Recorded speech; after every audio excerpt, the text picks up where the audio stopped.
여러분, 스무고개 아시죠? 질문을 20번 해서 알아맞히는 퀴즈입니다. 자, 여러분에게 스무고개 하겠습니다. 자, 첫 질문에 맞히시면 제가 카카오톡으로 선물 드리도록 하겠습니다. 자, 2004년에 시작해서 세계를 장악한 책이 있습니다. 무슨 책일까요? 네, 아직 안 나왔어요. 2번, 2024년도까지 약 한 30억 명, 거기 한 7천만 명까지 해서 엄청난 사람들이 책을 읽었어요. 이 책은 무슨 책일까요? 아니에요. 성경책 아니에요. 땡, 탈락. 예, 한번 대답하신 분들은 기회 없어요. 자, 이 책을 읽은 사람은 세계의 모든 사람과 친구가 될 수 있습니다. 지금 감이 올 것 같아요. 아직 감이 안 오시는 것 같아요. 이 책을 읽는 사람들은 무제한적으로 동시에 만날 수가 있습니다. 이 책은 공간을 초월해서 모든 사람을 만날 수 있습니다. 이 책은 바로 신비한 책, 페이스북입니다. 우리는 이것을 SNS라고 부르죠. 소셜 네트워킹 시스템. 세상 사람들을 친구로 만들어주는 역할을 하는 어플리케이션 책입니다. 자, 페이스북의 명칭은 페이스하고 북이 서로 합성된 단어예요. 초기 아이디어와 목적에서 그 의미를 찾아볼 수가 있어요. 처음에 하버드 학생들이 온라인 명부를 만들었어요. 프로그램을 만들었어요. 그리고 이거를 우리 페이스북이라고 부르자. 그리고 학생들의 얼굴 사진과 기본 정보가 담겨져 있었어요. 대학교 신입생들이 서로 정보를 알아보고 누가 누군지 소통하는 그러한 실제 종이로 된 책자의 이름을 따서 이렇게 프로그램으로 만들게 됩니다. 페이스라고 하는 건 단순히 얼굴이라는 의미를 벗어나서 얼굴 대 얼굴이라고 하는 연결을 상징하고 있고, 북은 정보를 정리하는 그런 플랫폼과 같은 그러한 것입니다. 따라서 페이스북이라고 하는 것은 사람들이 자신들의 정보, 얼굴을 바탕으로 서로 관계를 형성하고 정보를 나누는 디지털 공간을 뜻하게 되었어요. 이제 전 세계 학생들이 이 페이스북, 볼륨 좀 올려주세요. 젊은 학생들이 페이스북을 많이 사용합니다. 거의 다 사용하고 있어요. 만약에 페이스북을 사용하지 않는다? 그러면 외계인 취급을 당하거나 너무 높아요. 완전히 소외당할 수가 있습니다. 그래서 많은 학생들이 쓰고 있어요. 여러분도 혹시 쓰고 계십니까? 아마 쓰는 분들도 계시고 안 쓰는 분들도 계실 거예요. 저도 아직은 안 쓰고 있어요. 앞으로 쓸 것 같긴 합니다. 자, 그런데 이 페이스북 말고 여러분들의 이름이 꼭 등록되어야 하는 책이 있습니다. 그 책의 이름이 무엇일까요? 예, 오늘 본문에 나와 있는 생명책, The Book of Life. 이 책에 여러분의 이름이 등록되기를 주님의 이름으로 축원합니다. 자, 그러면 이 The Book of Life, 생명책은 무슨 책이고, 이 책에 등록하려면 어떤 조건을 가지고 있어야 하고, 만약에 이 책에 등록되지 못하게 되면 어떤 운명에 처해지는지 오늘 말씀을 통해서 알아보고자 하겠습니다. 자, 첫 번째입니다. 생명책은 무슨 책인가요? 우리 12절을 다 같이 읽어보겠습니다. 12절 시작.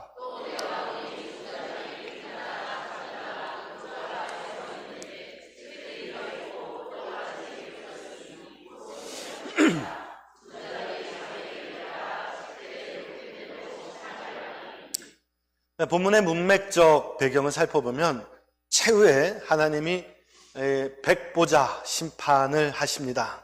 그 보좌는 위엄 있는 보좌예요. 크고 흰 보좌, 하나님의 완전한 공의, 하나님의 완전한 순결을 상징하고 있어요. 이는 모든 피조물이 피해갈 수 없는 절대적인 권위를 나타내는 그러한 심판입니다. 그 보좌 앞에 생명책이 쭉 펴져 있어요. 그 책에는 예수 그리스도를 구주로 믿어서 구원받은 백성들의 이름이 등록되어 있습니다. 이 책은 하나님의 완전한 기억과 공의로운 심판을 나타내고 있어요. 구원받은 자들의 이름은 하나님의 약속에 따라 이 생명책에 기록이 되고 이 이름은 지워지지 않는다고 했습니다.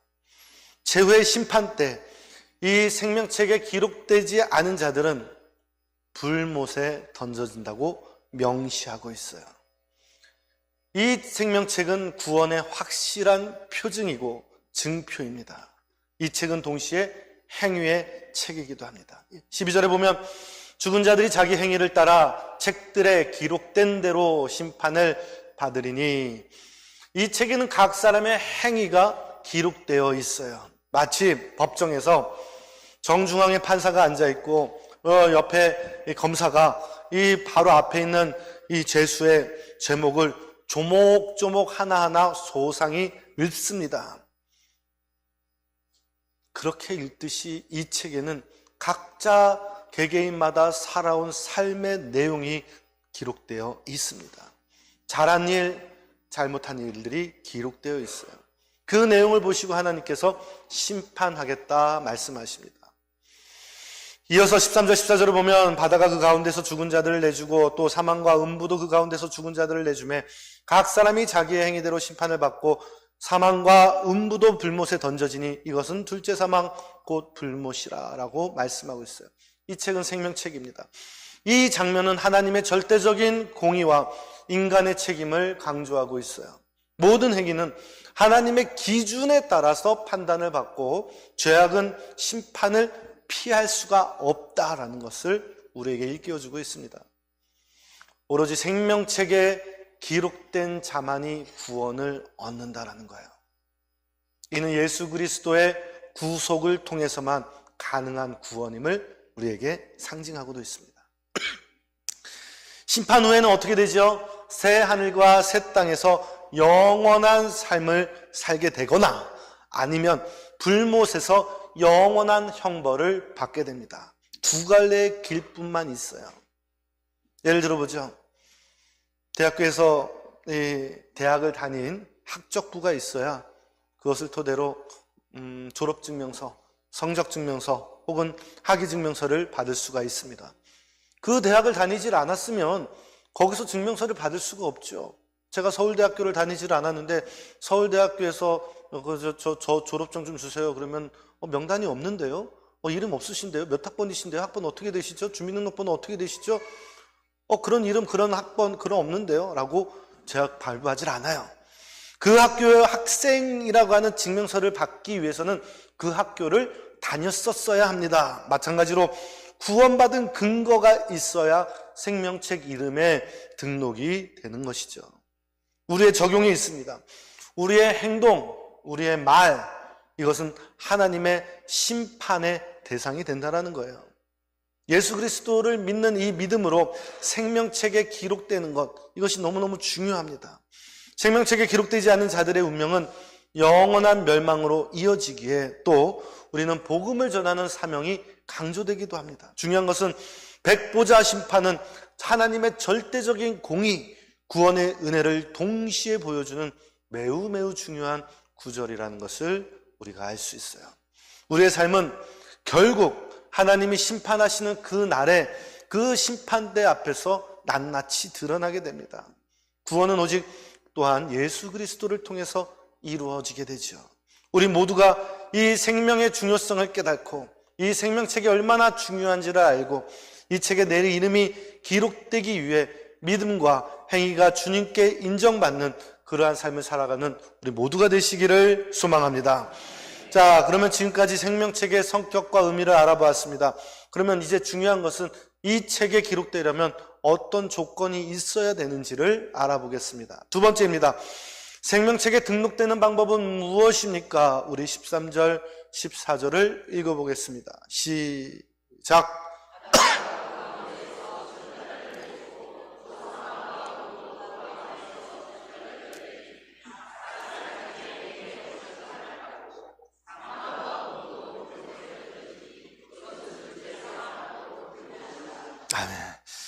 지금 방금 본문도 마찬가지고 생명책에 이 이름이 기록되는 방법과 원리는 여러 구절에서 확인해 볼 수가 있어요. 성경책 여러 군데에 나와 있습니다.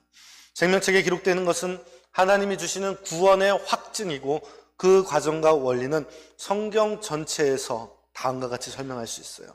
생명책에 기록되는 근본적인 원리는 다음과 같습니다. 중요합니다. 첫 번째, 예수 그리스도를 나의 구주로 믿어야 하는 줄 믿으시기를 바랍니다. 요한복음 3장 16절, 하나님이 세상을 이처럼 사랑하사 독생자를 주셨으니 이는 그를 믿는 자마다 멸망하지 않고 영생을 얻게 하려 하심이라. 행위가 아니라 믿음이라는 것입니다. 구원은 우리가 행위를 하는 것이 아니라 오로지 예수 그리스도를 믿는 믿음을 통해서 주어지게 됩니다. 예수님을 나의 구주, 나의 구세주, 나의 죄를 깨끗하게 씻겨주신 분, 나 때문에 대신 십자가를 지신 분, 나의 죄를 깨끗이 없애주신 분으로 나의 구주로 믿으시기를 바랍니다. 자, 두 번째, 회개를 통한 죄 용서를 받아야 돼요. 사도행전 3장 19절에 보면 그러므로 너희가 회개하고 돌이켜 너희 죄 없이 함을 받으라 라고 말씀하고 있어요. 회개는 생명책 이름에 기록되는 중요한 과정입니다. 하나님 앞에서 자기의 죄를 고백하고 자기의 죄를 인정하고 자기가 잘못했음을 말하고 돌이키는 것을 의미합니다. 회개할 때 원죄와 자범죄가 사해지고 예수님의 의로 내가 의롭게 되는 것이죠. 주님 앞에 나와 내가 죄인인 것, 그리고 내가 내 죄를 주님께 자백하는 그러한 성도님들이 될 수 있기를 바랍니다. 세 번째, 또 중요한 거예요. 물과 성령으로 거듭나야 합니다. 요한복음 3장 5절에 보면 내가 물과 성령으로 거듭나지 아니하면 천국에 들어갈 자가 없느니라 라고 말씀하고 계세요. 이는 우리가 예수를 구주로 영접하고 죄를 회개할 때 성령께서 우리를 거듭나게 하십니다. 중요한 거예요. 다시 우리가 예수 그리스도를 영접하고 죄를 회개하고 성령께서 그때 우리를 거듭나게 하시는 줄 믿으시기를 바랍니다. 자, 다시 예수를 구주로 영접하고 죄를 회개할 때 성령께서 거듭나게 하시는 줄 믿으시기 바랍니다. 나 언제 거듭났는지 몰라. 나 거듭났는지 안 났는지도 모르겠어. 아니에요. 예수 그리스도를 구주로 영접할 때, 그때 내 죄를 회개할 때, 그때 거듭난 줄 믿으시길 바랍니다. 전적으로 하나님이 주신 은혜인 줄 믿으시기를 바랍니다. 인간의 노력이 아니에요. 우리의 공로, 수고, 뭔가 막 금욕 이런 게 아니라고요. 전적으로 하나님이 주시는 은혜예요. 그래서 바울은 그 은혜를 인하여 믿음으로 말미암아 구원을 받았으니 이는 너희에게서 난 것이 아니라 하나님의 선물이요 누구도 자랑치 못하게 하려 하심이라 에베소서에 정확하게 말씀하고 있습니다. 결국 생명책에 기록되는 것은 절대적인 하나님의 전적인 은혜인 줄 믿으시기를 바랍니다. 그 은혜가 임하는 조건 위에서 말씀드린 믿음, 회개, 거듭남이 있는 거예요. 미국에 매사추세츠라고 하는 주가 있어요. 거기에는 아주 굉장히 유명한 신학교가 있습니다. 아주 유명한 신대원이 있어요. 고든 코넬이라고 하는 신학교가 있어요. 그 신학교를 설립한 침례교 목사님인 고든이라는 분이 기차를 타고, 총장님이시죠. 기차를 타고 이렇게 어딜 가셨던 것 같아요. 그런데 이 좌석이 서로 마주하는 좌석에 앉으셨는데 아침 앞에 있는 분도 교회를 다니시는 분 같았고 그분과 이렇게 논쟁을 벌이시게 됐어요. 주로 이제 다뤘던 이야기가 믿음이에요. 앞에 있는 낯선 사람이 이런 이야기를 하는 거예요. 내가 볼 때는요, 이 믿음이라고 하는 이 작은 표만 가지고 있으면 천국에 들어갈 수 있다? 이게 좀 저는 잘 받아들여지지가 않아요.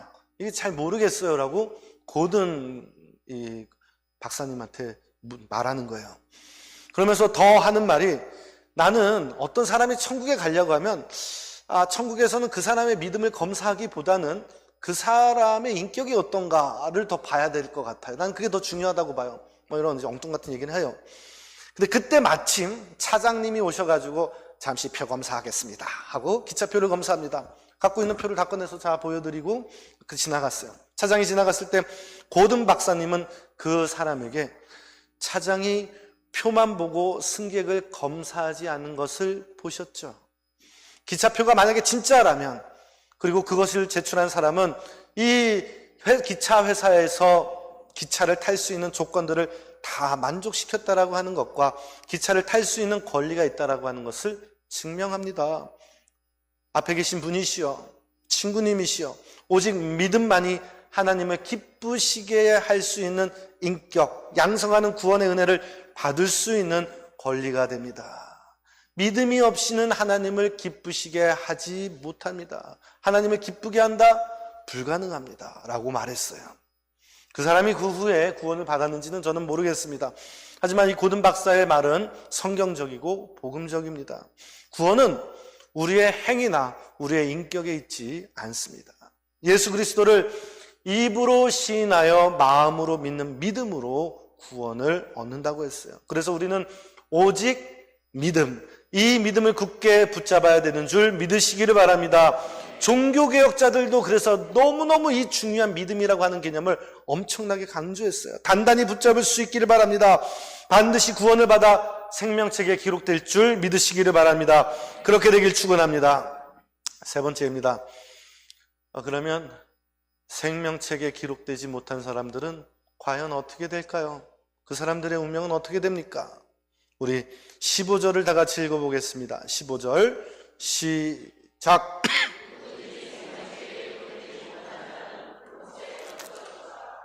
성경책에서 생명책의 이름이 기록되지 못할 사람들의 운명과 조건과 그 참혹한 상태를 다룬 내용이 주로 요한계시록입니다. 또 뿐만 아니라 다른 부분에서도, 다른 성경에서도 찾아볼 수 있어요. 생명책에 기록되지 못한 사람들은 다음과 같은 이유가 있어요. 첫 번째, 죄를 지었어요. 그런데 회개하지 않았어요. 요한계시록 20장 15절에 보면 누구든지 생명책에 기록되지 못한 자는 불못에 던져지느니라 라고 말씀하셨는데, 하나님의 생명책에 이름이 기록되지 못한 사람은 죄를 회개하지 않고 하나님의 구원을 거부한 상태에 있는 사람들을 뜻해요. 로마서 3장 23절에 보면 모든 사람이 죄를 범하였음에 하나님의 영광에 이르지 못하더니 라고 말씀하고 있어요.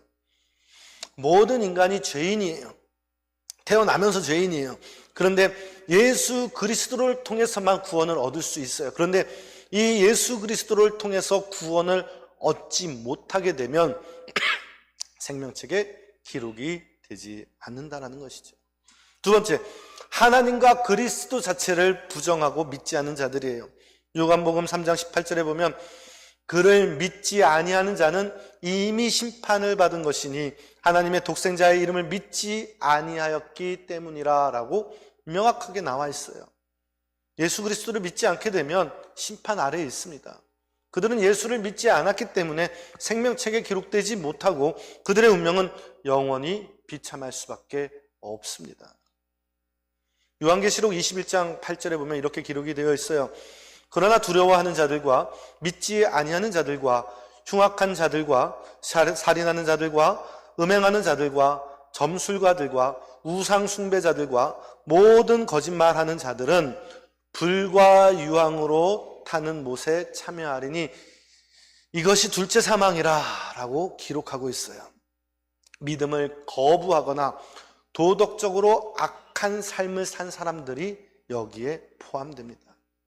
자, 세 번째, 우상 숭배와 불법에 연루된 자들은 성경책 이름에 기록되지 않습니다.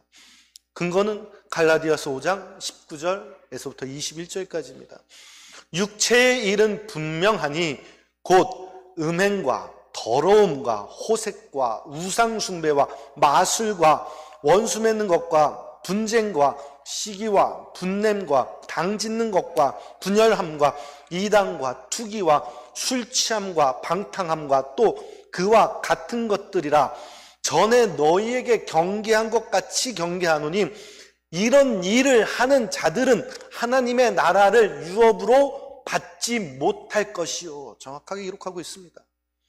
불법을 계속하고 죄악된 행위를 지속해서 반복하는 자들은 하나님의 책에서 제외가 된다는 것이죠. 제가 세상에 얼마나 악한 사람들이 많이 있을까? 정말 많이 있지만 그 중에서도 인류 역사에 아주 중요한, 그리고 이 역사의 한 획을 그은 정치적, 사상적, 도덕적 측면에서 악인이라고 평가받는 사람들을 좀 찾아봤어요. 뭐 물론 다양한 기준으로 악인을 선별해야겠지만 저는 대량 학살이라고 하는 측면에서 다음과 같은 인물을 악인이라고 보고 좀 찾아봤어요. 첫 번째, 아돌프 히틀러, 유대인 600만 명을 죽입니다. 스탈린, 이 강제 수용소를 통해서 수백만 명을 국민을 죽음으로 몰아갔어요. 마오쩌둥, 대약진 운동과 문화 대혁명으로 수천만을 사망하게 합니다. 폴포트, 캄보디아 이 크메르즈 정권 지도자인데 킬링필드에서 200만을 학살을 합니다. 벨기에의 레오폴드 2세라고 하는 사람도 있는데 이 사람도 이 극악한 노동 착취와 학살을 감행하면서 수백만 명을 죽입니다. 우간다의 독재자도 있어요. 이디 아민이라고 하는 사람도 있습니다. 집권 중에 30만을 학살합니다. 그것도 자기 국민을요. 빈 라덴도 있어요. 뭐 잘 아시죠? 9.11 테러. 수많은 테러를 통해서 무고한 목숨들을, 수없이 많은 사람들을 죽게 합니다. 우리나라에 가까운 김일성 부자들, 이들은 6.25 한국전쟁을 일으켜서 수백만을 죽였고 이산가족을 양산시켰고 또 자기 나라의 백성들을 아사 상태로 수백만 명을 굶어 죽게 만듭니다. 이 밖에도 세상에 악한 사람들은 너무나 많아요. 단테라고 하는 아주 유명한 작가가 있는데 이 사람은 신곡이라고 하는 소설을 썼어요. 소설은 우리가 잘 알듯이 기본적으로 허구가 기본이에요. 그러나 최대한 이러지 않을까 풍부한 인간의 상상력을 바탕으로 또 성경에 나와 있는 어떤 내용들을 근간으로 새롭게 하나의 어떤 소설을 만들어내죠. 자, 그래서 우리가 이 소설을 읽을 때는 기본적으로 허구라는 것을 받아들이면서 동시에 여기서 우리에게 주는 교훈이 무엇인가를 발견해야 됩니다. 그러니까 우리에게 주는 의미가 있어요. 단테의 신곡이라고 하는 작품에는요, 지옥에 대해서 디스크라이브 하고 있습니다. 그러니까 지옥에 보면 지옥의 레이어가 있어요. 구조, 스트럭처가 있어요. 9개가 있어요. 지옥이 9개로 나눠져 있는데 처음에 이 림보라고 하는 지옥이 나옵니다. 세례를 받지 못하고 죽은 자들이 있는 지옥이래요. 두 번째, 세욕이라고 하는 지옥이 있습니다. 음란한 자들이 가서 고통받는 곳이에요. 세 번째, 탐식의 지옥입니다. 탐식자들이 가서 고통을 받는 곳이에요. 네 번째, 탐욕을 가진 자들이 가는 지옥입니다. 탐스럽게 뭔가 축적하거나 뭔가를 낭비했던 영혼들이 가는 지옥이에요. 다섯 번째 지옥이 있는데 분노한 자들이 가는 지옥이라고 합니다. 여섯 번째, 이단들이 가는 지옥이에요. 특별히 이단자들은 불타는 무덤 속에 갇힌다고 합니다. 일곱 번째 지옥, 폭력배가 가는 지옥을 보여줘요. 살인자, 자살, 신성모독, 동성애, 기타 등등 이러한 사람들이 가는 지옥이에요. 사기범들이 가는 지옥입니다. 속임수, 위선, 아첨, 점쟁이, 부패, 다양한 사기와 관련된 죄들을 짓는 사람들이 가는 지옥입니다. 아홉 번째, 배신자들이 가는 지옥이 있대요. 가장 깊은 지옥이고 이 배신자들은 얼음에 갇혀 있다고 합니다. 그리고 가장 깊은 곳에 있어요. 가룟 유다가 갔다면 아마 이 배신자들이 가 있는 지옥에 가 있지 않을까 이런 생각을 해봅니다. 이 배신자의 지옥에는 네 가지로 또 나눠져요. 카이나, 안테노라, 톨로메아, 유데카 어려운 말인데 그냥 들으시면 돼요. 친족을 배신한 구역이 있고 조국과 정치가들이 가는, 그리고 이 조국을 배신하고 정치적으로 배신한 사람들이 가는 지옥이고, 톨로메아는 손님들을 배신한 지옥이고, 유데카라고 하는 것은 주군이나 은인을 배신한 사람들이 가는 지옥이라고 합니다. 그래서 단테는요, 로마의 독재자 카이사르를 배신한 브루투스가 있어요.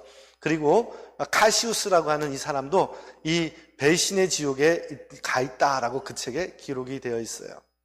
배신은 인간이 해서는 가장 안 될 극악무도한 악한 죄입니다. 그래서 동서고금을 막론하고 배신자는 가장 무서운 지옥에 간다라고 했어요. 자, 어쨌든 지옥을 우리 주님은 불못이라고 칭하십니다. 요한계시록 20장 10절에 보면 그들을 미혹하던 마귀가 불과 유황못에 던져지니 거기서 짐승과 거짓 선지자도 있어 세세토록 밤낮 괴로움을 받으리라 라고 기록되어 있어요. 마태복음 13장 50절에 보면 풀무불에 던져 넣으리니 거기서 울며 이를 갈게 되리라 라고 또 기록되어 있습니다. 불못에는 끊임없이 고통 속에서 비통함과 후회가 가득하게 됩니다. 마태복음 25장 41절에 보면 또 왼편에 있는 자들에게 이르시되 저주받은 자들아 나를 떠나 마귀와 그 사자들을 위하여 마련된 영원한 불에 들어가라 라고 우리 주님께서 직접 말씀하셨습니다. 요한계시록 14장 11절에 보면 그 고통의 연기가 세세토록 올라가리니 짐승과 그의 우상에게 경배하고 그의 이름표를 받는 자는 누구든지 밤낮 쉼을 얻지 못하리라 라고 말씀하고 있어요. 지옥은 영원한 고통의 장소입니다. 그래서 우리 주님은 이곳에 가지 말라라고 경고하셨어요. 요한복음 5장 24절에 내가 진실로 진실로 너희에게 이르노니 내 말을 듣고 또 나를 보내신 이를 믿는 자는 영생을 얻었고 심판에 이르지 아니하나니 사망에서 생명으로 옮겨졌느니라. 이 말씀을 굳게 믿으시기를 바랍니다. 우리 모두 지옥에 떨어지지 말고 천국에 가는 성도들이 되시기를 소망하고 우리 모두가 천국에서 다시 만나기를 주님의 이름으로 축원합니다. 불못의 참혹함은 인간의 상상을 초월합니다. 아무리 우리가 극악하고 무서운 상상을 해도 그 이상이에요. 생명책에 기록되지 못한 자들의 궁극적인 운명입니다. 그러나 우리 하나님께서는 인간들이 이런 곳에 가는 것을 원하지 않으세요. 모든 사람이 구원받기를 원하고 계십니다. 그래서 하나뿐인 독생자 예수 그리스도를 이 땅에 보내주셨고 그분을 통해서 그분의 구원의 길을 열어놓으셨습니다. 지금이 회개의 길임을 해야 됩니다. 오직 예수 그리스도가 나의 구세주라고 하는 것을 그리고 이 믿음을 갖는 자만이 천국에 있는 생명책 이름에 기록이 됩니다. 예수님을 영접하시고 여러분의 구세주로 영접하시고 죄 용서 받아서 생명책에 기록되고 오직 믿음으로 영원한 천국에 가시기를 주님의 이름으로 축원합니다. 기도하겠습니다. 거룩하신 아버지 하나님, 은혜와 사랑에 감사합니다. 구원받은 백성들이 이곳에 모여서 피값으로 사신 이 교회를 세우고 지체가 되어서 우리의 믿음이 날로 더해져 가며 하나님께서 주신 사명을 감당하는 데 부족함 없게 하여 주시고 우리의 믿음이 절대로 땅에 떨어지지 않게 하여 주옵소서. 아무리 사탄과 마귀가 방해한다 할지라도 주님을 믿는 이 믿음을 땅에 떨어뜨리지 않게 하여 주시옵소서. 끝까지 주님을 믿고 의지하고 주님의 말씀대로 살아가고 죄를 멀리하며 살아가는 우리 은혜교회 성도들이 되게 하여 주옵소서. 그래야 저 영원한 천국 우리 모두 다시 만날 그날을 위해서 오늘 하루도 주님을 향해 또 주님을 위해서 성실히 살아가는 참된 성도 되게 하여 주옵소서. 예수 그리스도의 이름으로 기도하옵나이다. 아멘. 찬송가 50장 1절 2절 부르시면서 준비한 예물 드리겠습니다.